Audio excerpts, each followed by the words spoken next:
সবচেয়ে বড় চ্যালেঞ্জ। আমরা তো অন্তর্বর্তীকালীন সরকারের সময় দেখছি অভ্যুত্থানের পরে যে চাঁদাবাজি, দখলবাজি ইত্যাদি ইত্যাদি হয়েছে।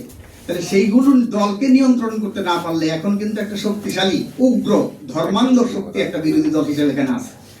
তাই সেইটাকে সংসদের ভিতরে কিভাবে মোকাবেলা করবে এবং সংসদের বাইরে রাজপথে এটা কিভাবে, আমি তো বলতে চাই শুধুমাত্র সংসদে করবে, এটা রাজপথের আন্দোলনে তাকে মোকাবেলা করতে হবে, এটা একটা আছে। এবং এই সরকারের সামনে চ্যালেঞ্জ, অন্তর্বর্তীকালীন সরকার তার নির্বাচনের মাত্র 3 দিন আগে আমেরিকার সাথে একটা বাণিজ্য চুক্তি করে গেছে। এই যে আমি কৃষিভিত্তিক শিল্পের কথা বললাম, কৃষি তো ধ্বংস করে দেবে আমাদের, কারণ 42,000 কোটি টাকা তার 10 বছরে গিয়ে কিনতে হবে, কি বলে কৃষি পণ্য সেখানে আমেরিকা থেকে আমদানি করতে হবে। এই ধরনের একটা চুক্তি করে গেছে, গোপন চুক্তি। সেই চুক্তির শর্তগুলো কিন্তু প্রকাশ করে নাই।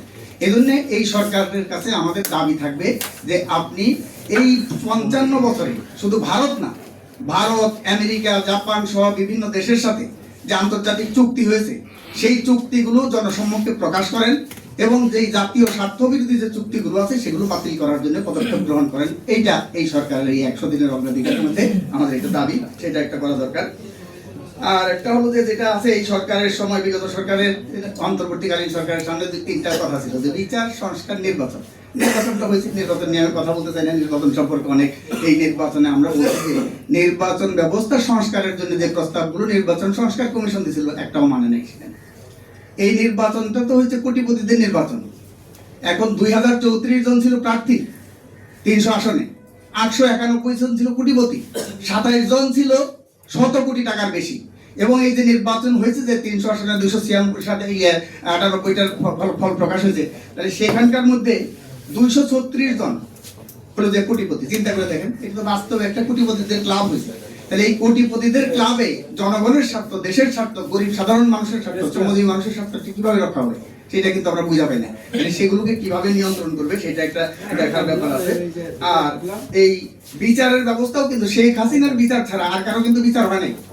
কালকেই আমি পরশুদিন একটা দেখলাম, আমি লেখা আছে যে ডেভিড বার্গম্যান, যে আওয়ামী লীগ সরকারের কঠোর সমালোচক ছিল, সে কিন্তু লিখছে যে আইসিটি আদালত যেটা, সেই আইসিটি আদালত কিন্তু তার নিজের যে রুল, সেই প্রসিডিউরাল রুল যে 9-5 ধারা, সেটা তারা ভঙ্গ করছে।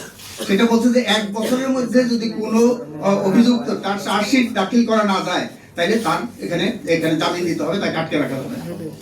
এবং যদি এক্সেপশন হয়, ব্যতিক্রম হলে 6 মাস সেটা বাড়াইতে পারে। এখানে সবার কিন্তু যাদেরকে আটকে রাখছে তাদের কিন্তু মেয়াদ উত্তীর্ণ হয়ে গেছে। তার মানে আইসিটি আদালত কিন্তু তারা নিজেরাই কিন্তু তাদের যে রুল সেগুলো ভঙ্গ করছে, সেগুলো দিতে পারছে না। তার মানে বিচার প্রক্রিয়া ইতিমধ্যে এই সামাজিক যোগাযোগ মাধ্যমে আমি দেখলাম, কতটুকু সত্য জানি না, এখানে এই যে আন্তর্জাতিক অপরাধ ট্রাইব্যুনালের একজন প্রসিকিউটর, সে অভিযোগ করছে যে চিফ প্রসিকিউটর যাকে সরিয়ে দেওয়া হলো, সে এবং অ্যাডভোকেট শিশির মনির সহ তারা ওটা একটা সিন্ডিকেট করেছিল এবং হাজার হাজার কোটি টাকা, 100 কোটি টাকা দিয়ে রাজসাক্ষী বানানোটা এগুলো কাজ করছে। এগুলোর একটা তদন্ত হওয়া দরকার। এখানে সাংবাদিক মঞ্জুরুল ইসলাম এখানে বলে গেছেন যে একজন উপদেষ্টার কথা বলছেন যারা নির্বাচন বানচাল করতেছিল।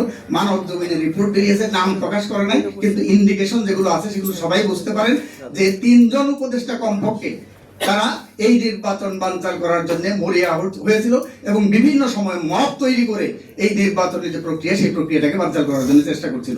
এটা আছে উল্লেখ, 3 জনের কথা বলছে, নামটা পড়ে নাই সুনির্দিষ্ট করে, কিন্তু ইঙ্গিত আছে কে কে, সেটা সবাই মিলে বুঝে। এবং দুর্নীতির কথা বলছে, ছাত্র উপদেষ্টা 11,000 কোটি টাকা, এখন আসিফ নজরুলের নামে দেখলাম যে 14,000 কোটি টাকার একটা অভিযোগ আছে। তাহলে এই যে অভিযোগগুলো আসছে, আমাদের দাবি থাকবে যে অন্তর্বর্তীকালীন সরকার, এই বর্তমান নতুন সরকার, অন্তর্বর্তীকালীন সরকারের যে উপদেষ্টারা আছে সেই উপদেষ্টাদের বিরুদ্ধে যে দুর্নীতির অভিযোগ আছে সেগুলো তদন্ত করে তাদের বিরুদ্ধে বিচারের যে আওতায় এগুলো আনা দরকার। এবং এই অন্তর্বর্তীকালীন সরকারের 18 মাসের একটা শ্বেতপত্র, সেই শ্বেতপত্রটা প্রকাশ করাটা এই নতুন সরকারের কাছে আমাদের দাবি। তো বন্ধুগণ, আমি আর বেশি কিছু বলবো না, সময় গেলে আমাদের সময়ে সেগুলো নিয়ে আমরা কথা বলবো। যে আমরা আশা করি